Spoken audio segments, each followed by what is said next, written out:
New fuel was added to a long simmering story here at this desk today as a well-known congressman made comments about the Attorney General on CBS this morning. Comments picked up and amplified by President Trump.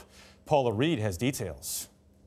Republican Congressman Trey Gowdy's appearance on CBS this morning reignited the president's fury at his Attorney General, Jeff Sessions. If I were the president and I picked someone to be the country's chief law enforcement officer, and they told me later, oh, by the way, I'm not going to be able to participate in the most important case in the office, I would be frustrated, too. There are lots of really good lawyers in the country. He could have picked someone else. The president responded to Gowdy, tweeting, "I wish I did."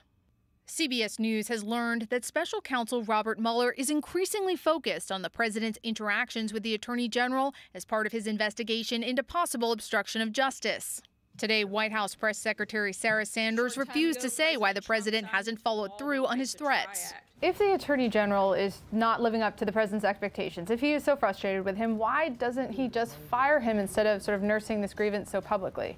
Look, the president's made his viewpoint very clearly known, and I don't have any personnel announcements at this point. Sessions recused himself from the Russia probe in March 2017. Since then, the president has repeatedly insulted him as disgraceful, weak, and beleaguered.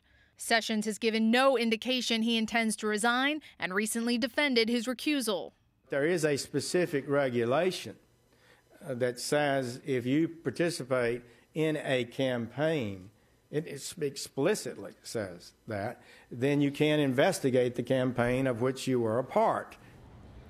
Paula's with us from the White House now. So, Paula, if Jeff Sessions hasn't been fired by now, does your reporting indicate that he will stay on until he chooses to retire? It does.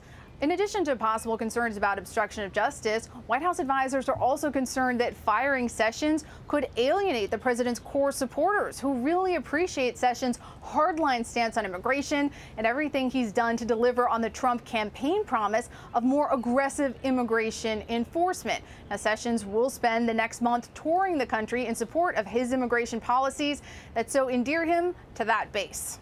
Paula Reid at the White House. Paula, thanks.